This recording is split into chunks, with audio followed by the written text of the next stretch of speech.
भगवती मोहिनी पर शिव जी भी मोहित हो गए। आज मोहिनी एकादशी है और मोहिनी एकादशी के दिन इससे जुड़ी हुई 4 बड़ी-बड़ी कथाएँ मैं आपसे कहूँगा।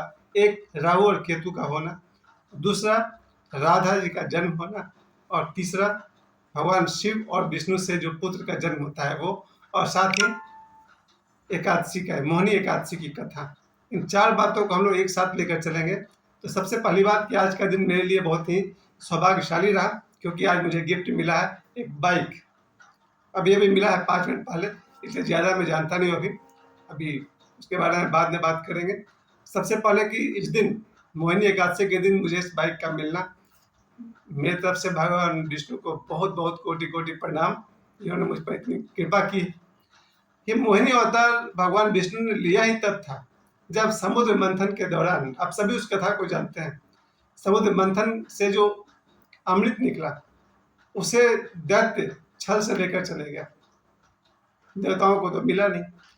अब जरा सोचिए, दैत्यों के पास उनके गुरु शुक्राचार्य थे, जिनके पास संजीवनी विद्या पहले से थी, और दैत्यों ने अमृत चुरा लिया। अब देखा जाए तो पूरी शक्ति एक तरफा हो गई। दैत्यों के पास संजीवनी विद्या और दैत्यों के पास अमृत। ऐसे में देवता सभी पहुंचे हैं भगवान विष्णु के पास और उन्होंने कहा कुछ हमारे लिए कृपा करें। तब भगवान विष्णु ने मोहिनी का रूप लिया, एक सुंदर सी लड़की बन गया, समझिए 16-18 साल की कन्या बन गया, इतनी सुंदर कि सभी दैत्य मोहित हो गए, सभी दानव मोहित हो गए। इतना ही नहीं, सभी देवता भी मोहित हो गए। जो भी उनकी तरफ देखता था, मोहिनी की तरफ, चाहे देव हो या दानव, सभी उन्हें एक बार पत्नी के रूप में या प्रेमिका के रूप में पाना चाहते थे। सभी मतलब सभी, यानी कि देव और दानव दोनों की एक ही इच्छा थी कि काश ये हमको मिल जाती। और इतना ही नहीं, बाद में भगवान शिव तक को मोह हो गया और उन्होंने बिल्कुल फैसला कर लिया कि मुझे मोहिनी चाहिए। अब एक तरफ महायोगी भगवान शिव और दूसरी तरफ माया के रूप में मोहिनी। यहाँ पर कहा जाता है कि योग पर माया की विजय हुई और शिव और मोहिनी से जो बेटा उत्पन्न हुआ है, पुत्र उत्पन्न हुआ है, वो बाद में अयप्पा के नाम से प्रसिद्ध है। साउथ इंडिया में अयप्पा भगवान की बहुत पूजा होती है। यह अयप्पा भगवान वही है जो शिव और विष्णु से उनका जन्म हुआ है और उनका अवतरण ही किसी बहुत बड़े असुर को मारने के लिए हुआ था। इधर कथा और आगे बढ़ती है। जब दानवों ने कहा कि आप कौन है देवी इतनी सुंदर, तो देवी बोलती है कि भाई बधाई देने आए हुए हैं, मुबारक हो कि आप लोगों के पास तो अमृत आ गया है और संजीवनी तो पहले से आपके गुरु के पास है। तो मैंने सोचा कि ताकतवर को सभी बधाई देते हैं, आप लोग ताकतवर हैं तो मैं आ गई बधाई देने के लिए। तो दानवों ने कहा कि भाई तुम अपने हाथ से ही हम लोग को अमृत बांटो। अब देखिए कैसे वासना आंधी होती है। अब दानवों को लग रहा कि सुंदरी के हाथ से ही हम लोग अमृत पिएंगे। सुंदरी ने कहा, यानी कि मोहिनी ने कहा कि आप लोग इतने अच्छे लोग हैं, इतने ईमानदार लोग हैं, अच्छा नहीं लग रहा कि आप लोगों ने देवताओं को नहीं बुलाया। आप लोगों ने तो हमेशा अतिथियों का सम्मान किया है। अरे हम तो कहते हैं कि देवताओं को ही बुलाइए, थोड़ा उनको भी दे डालिए। सुंदर लड़की की बात कौन काटे। दानव तो पहले से मोहित हो चुके थे मोहिनी के रूप पर। कोई मोहिनी को देख ले, कोई सुंदर सी लड़की कुछ बात कहे, काटना मुश्किल है दानवों के लिए। तो दानवों ने कहा तुम जो बोल दो वही होगा। तो फिर मोहिनी ने कहा कि देवताओं को भी बुलाओ, उनको भी दिया जाए। दानवों ने कहा बुला लो। अब सोचिए, दानव धीरे धीरे मोहिनी के जाल में फंसते जा रहे हैं। एक सुंदर लड़की के जाल में फंसना थोड़ा आसान भी है, तो ये तो मोहिनी स्वयं साक्षात भगवती भगवान विष्णु ही थे। मोहिनी की बात मान करके देवताओं को बुला लिया गया है और वहां पर तब मोहिनी ने कहा कि भाई पहले देवताओं को देते हैं, क्योंकि जो गेस्ट है अतिथि देवो भव, आप लोग तो राक्षस हैं, आप लोगों ने हमेशा अतिथियों का सम्मान किया है, तो पहले अतिथियों को देते हैं। और उन्होंने, मोहिनी ने पहले देवताओं को अमृत बांटना शुरू किया। उसमें ही राहु जो था वो छुप करके आकर बैठ गया ताकि उसे ही मिल जाए। और जैसे ही राहु ने वो अमृत को पिया, तभी किसी देवता ने कहा अरे ये तो राहु है, ये तो देवता नहीं है। तभी भगवान विष्णु ने सुदर्शन चक्र से उसके सिर काट दिए और ऊपर का हिस्सा राहु और नीचे का हिस्सा केतु हो गया। अब कथा यहाँ से मोड़ लेती है कि जब मोहिनी अवतार भगवान विष्णु ने लिया, वो इतनी सुंदर थी कि उस पर देवता मोहित हुए, दानव मोहित हुए और भगवान शिव भी मोहित हो गए।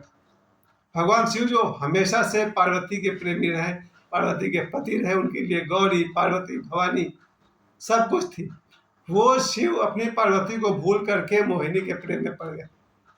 जरा सोचिए, एक आम आदमी से गलती क्यों नहीं हो सकता है? जब भगवान शिव को मोहिनी से प्रेम हो सकता है तो आम आदमी को भी किसी से प्रेम हो सकता है, और इसके लिए मनुष्य को क्षमा करना चाहिए। मुझे आज तक, बचपन से आज तक मुझे पता चले अमुक आदमी को अमुक लड़की से प्रेम हो गया है, मेरे लिए कोई मतलब ही नहीं रहता है। क्षमा करना तो दूर की बात है, हमको लगता है क्षमा करने वाले, ये नेचुरल है। कोई भी किसी पर मोहित हो जाए, सामान्य है। जब शिव मोहित हो सकते हैं मोहिनी पर, तो कोई भी व्यक्ति किसी भी लड़की पर मोहित हो सकता है, इसमें कोई आश्चर्य नहीं। लेकिन एक देवता थे जो मोहित तो हुए पर काम वासना से भर के नहीं, उन्हें पत्नी के रूप में नहीं, अपनी बेटी के रूप में चाहा। और भगवान सूर्य, उन्होंने चाहा कि काश ये मोहिनी जैसी मेरी बेटी होती, एक ऐसी बेटी जिसे देखकर काम वासना जलकर राख हो जाए। मोहिनी इतनी सुंदर भी हो सकती थी कि उसे देखते ही काम वासना नष्ट हो जाए। इतनी सुंदर बेटी दिखाई पड़ी भगवान सूर्य को, और भगवान सूर्य ने मोहिनी को अपनी पुत्री के रूप में भगवान विष्णु से मांग लिया। तब भगवान विष्णु ने कहा सूर्यदेव को कि देखिए, सभी ने मुझे प्रेमिका और पत्नी के रूप में और किस किस नजर से देखा, एक आप ही है जो मुझे अपनी बेटी के रूप में देखना चाहते हैं। आप मुझे अपनी बेटी के रूप में पाना चाहते हैं, थोड़ी तपस्या करिए, मैं जरूर आपकी बेटी बनकर आऊंगा। और भगवान विष्णु ने भगवान सूर्य से कहा कि द्वापर आने वाला है, द्वापर युग में मैं कृष्ण के रूप में अवतार लूंगा और आपके घर में बेटी बनकर जन्म लूंगा। सोचिए, भगवान विष्णु ने कहा है कि मैं आपकी बेटी बनकर आऊंगा द्वापर में, और तब इस मोहिनी से भी ज्यादा सुंदर रूप होगा, उसका नाम राधा। यही वो राधा है जो तब सूर्य जो है वृषभानु के रूप में राजा बनते हैं, और वहां पर वृषभानु के घर में राधा का जन्म होता है। तो विष्णु का ही अवतार हो रहा है राधा के रूप में, और विष्णु का ही अवतार हो रहा है कृष्ण के रूप में। तो कृष्ण और राधा दो हुए या एक हुए? फिर से सुनिए, भगवान विष्णु ने ही अवतार लिया राधा के रूप में, भगवान विष्णु ने ही अवतार लिया है कृष्ण के रूप में। तो कृष्ण और राधा दो अलग अलग हुए या एक ही हुए? एक ही हुए। इसलिए राधा और कृष्ण दो नहीं है, उनका प्रेम तो होना ही था। एक ही ऊर्जा शक्ति दो जगह जन्म ली, एक राधा है, एक कृष्ण है। तो मोहिनी अवतार से ही जुड़ी हुई है राधा की कथा। आज मोहिनी एकादशी के दिन मैं जरूर कहूँगा कि अब तो लगभग समय बीत गया है। सुबह से ही, बल्कि कहा जाए रात 12 बजे से ही मैंने मोहिनी एकादशी का व्रत मन ही मन भगवान विष्णु को बारंबार प्रणाम किया और धन्यवाद दिया। और सुबह से मैंने कोशिश किया, हालांकि ये दिन होना तो ये चाहिए था कि कोई उपवास करता, एकादशी तो था ही, मैंने उपवास तो नहीं किया, लेकिन मन ही मन भगवान विष्णु को बहुत बहुत याद किया। अभी शाम को लगभग 8 बजने वाले हैं। 8 बजे के आसपास मेरी नई बाइक पहुंच गई मेरे पास, हीरो का है, नाम अभी कुछ देर बाद देखेंगे तो आपको बताएंगे। अब नई बाइक पर मैं थोड़ी देर के लिए बैठा, कुछ फोटो खिंचवाया, फंक्शन उसका समझा, 1 2 3 4 समझा उसका गियर, और आगे आपके सामने मोहिनी एकादशी की बधाई देने। मेरे लिए तो मोहिनी एकादशी इस बार का यादगार बन ही गया। 27 अप्रैल 2026 सोमवार का जो मोहिनी एकादशी है मेरे लिए यादगार है, क्योंकि मुझे बाइक मिली है और कल से मुझे बाइक चलाना है या अभी से चलाना है। आप सभी को भगवान विष्णु का बहुत बहुत प्रेम मिले, और मोहिनी एकादशी के व्रत करने से अभी से लेकर रात भर भी अगर आप भगवान विष्णु को प्रणाम कर सकें बार बार, उनके लिए एक मंत्र मैंने शाम को पढ़ा था, ओम नमो भगवते मोहिनी देवी, और पूरा मुझे याद नहीं, मन ही मन प्रणाम कर ले देवी मोहिनी को। और मोहिनी एकादशी के दिन आप सभी के बहुत सारे पाप नष्ट हो, क्योंकि हम सब से भूल होती है, मुझसे तो बहुत ज़्यादा हुई है। अगर हमने कोई जीवन में पाप किए हैं, ईश्वर हमें आज मोहिनी एकादशी के दिन क्षमा करें।